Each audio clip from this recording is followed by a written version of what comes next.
Good. Now I'll go ahead and transform this script into an object-oriented programming style.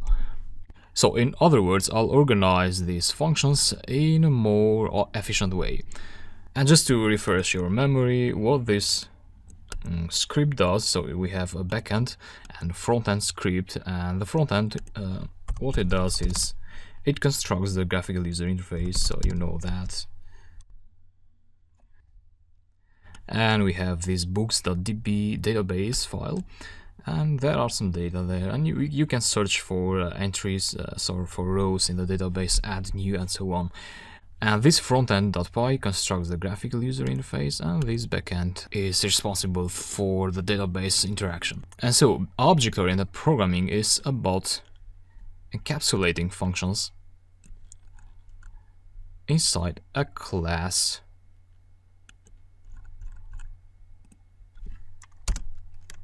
So class, and let's call this database. And yeah, that's it basically. We still have a lot of things to do, but let's think about what is this database class. Well, whenever you decide to use object-oriented programming, you first need to think about the object that you want to use, which is the object that you want to apply these methods to. And in our case, that would be the database. And so then we insert data to the tables of this database and view data and so on. Now this object, you first need to create a minimal object when you call the class. And I'll show you how you call a class in a minute. But for now, let's focus on creating the blueprint of the object. So you create the blueprint of the object, which is this one here. And then you create object instances using that blueprint. And you do that by calling the class. Now, when you call the class, you want to have this minimal object. So in this case, that would be to establish a connection to this database, and then create a cursor object and maybe check for a table, so that you make sure that your database has a table, so that it allows you to later apply methods to this table of the database. Otherwise, the database would be useless. So it needs to have a table and an established connection. That means you have to figure out a way that when you call the class, these lines here are executed. And Python has reserved a special syntax for that. So the first function of your script, you need to call it init with a double underscore in front and on the back. So that's an init function, which means initialize an object. In other programming languages, that is called a constructor, so it constructs the object. So when you call a class, this function is executed, but not the other ones. The other ones are executed if you refer to them. Like in this case, that would be something like database dot insert, and then you pass the parameters, the arguments there. Now we have quite a few things to add here in the script for this to work, but I would prefer to do this on a trial and error basis. So we execute it, we'll see what error we get, so that you understand how things are working there. So what I'll do, I'll call this class as it is now. So we don't need this function. This function is gone now because I replaced that with init. So you don't call functions anymore like we did here. So for instance, here we are calling functions from the backend module, so which is like a module. You are importing this as a module.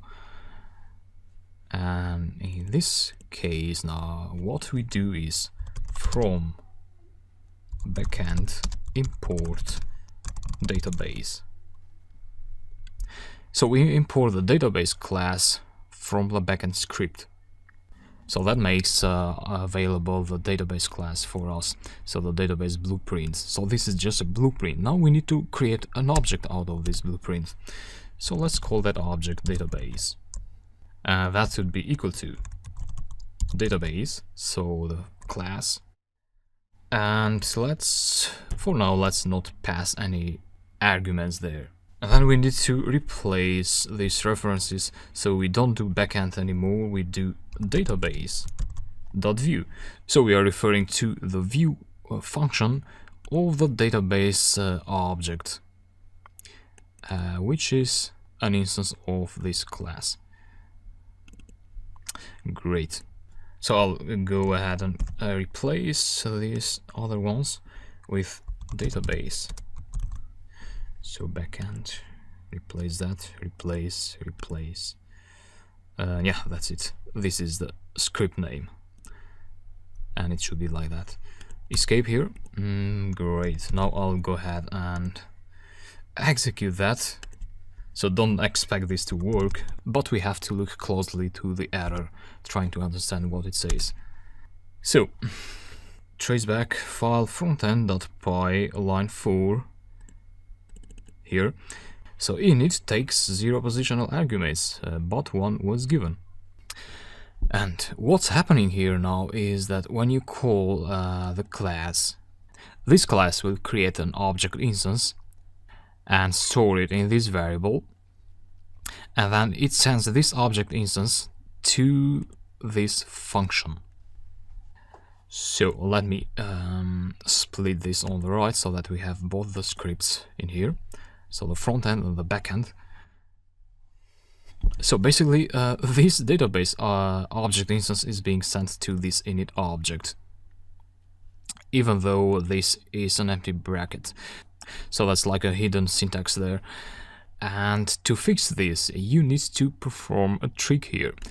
So it says init takes 0 positional arguments because it has an empty bracket here, so it's like a normal function. And functions, if you don't put a parameter there, but then you pass a parameter when you call it, the function will say, I don't take any positional arguments or any mandatory arguments, but 1 argument was given to me, so I'll throw an error. Now to fix that, you need to pass a parameter there, and everyone passes self there. So you can pass any word that will still work, but as a convention, so that your code is readable by other people, you need to pass self. So now your init function takes a parameter, and when you call this class will send the object instance, and that object instance will go inside this parameter.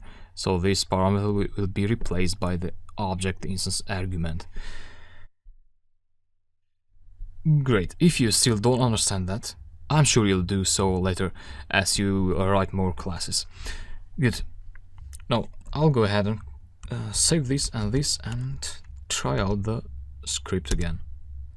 And great, so that means that the class was successfully initialized and it created an object instance for us. Now let me close this and maybe add something there. This is not necessary, but just to show you that if you want to add more parameters to your init function, you do something like db and then replace this with db, and then here you pass the argument that will be passed to this db parameter. So that would be books.db, the file path to our database. Great, and if you execute this again, you get the same result. So what's happening here is that Python is first sending the database object instance and to the self parameter, and then it sends the path of the file to the db parameter, and that db parameter sends that file path to the db parameter of the connect method. Great, now let's see how these methods will work. So we have the view all button, which if we press it, what will happen is the view function of the database class, actually the view method of the database class will be executed. So this one here, let's see if we are able to get it.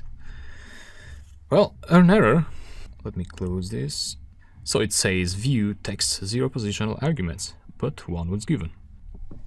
So that again suggests that when you call a method of a class, the class is sending the object instance to that method as well, just as it did with the init function. That means we need to do the trick again. So just pass self there, and yeah, try out again. See what error we get this time. Well, no error, things are working, obviously. So that's great. However, if you try the other methods now, like insert, you'll probably get an error. So let me try that. So view all is working fine, but if we insert something, let's say hey there, and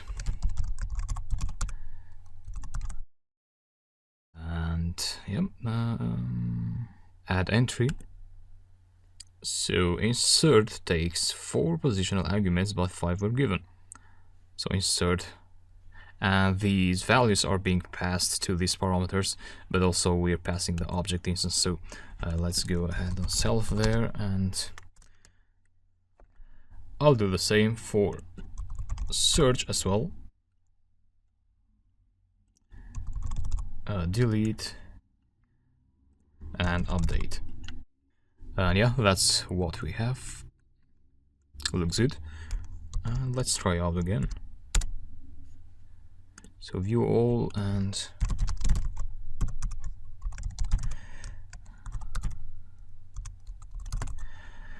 add entry, and yeah, this seems like it's working. View all, and here we have hey there. Close. So we were able to create a class and put all the functions inside that class. So we have an organized program now.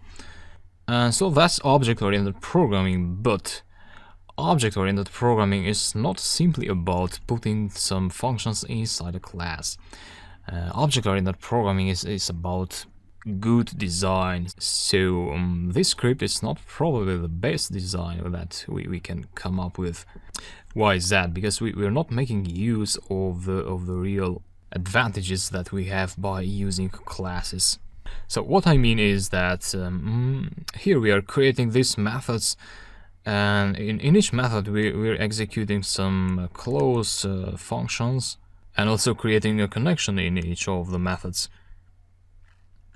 So we can reduce this code furthermore by removing the repeated actions. So in a class, what you need to think about is a way of constructing something at first, so in the init function, and then you refer to that something in the other functions, in the other methods. So we're talking about methods here. So even though our script is working fine, in the next lecture we will go ahead and improve the design of it. So I'll see you there.